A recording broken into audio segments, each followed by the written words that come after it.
So, ayan, magmumukbang na naman si Egg. Hello! Kakain din si Anaska. Kakain din siya. Ayan, inom ng tubig.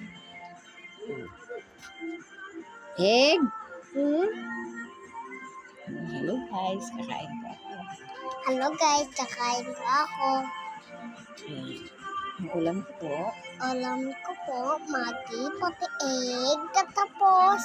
Kasi yan po ang favorite ko. Yes. Kasi baka mahalo siya sa tobol.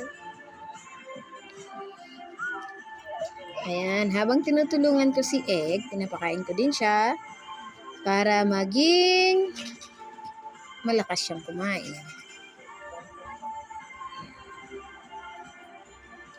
Sige, kain lang tayo ng kain hanggang sa mabusog. Yan, yan.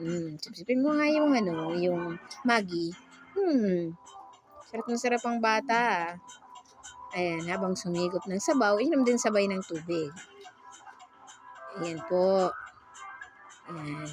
Nagbumukbang siyang mag-isa eh.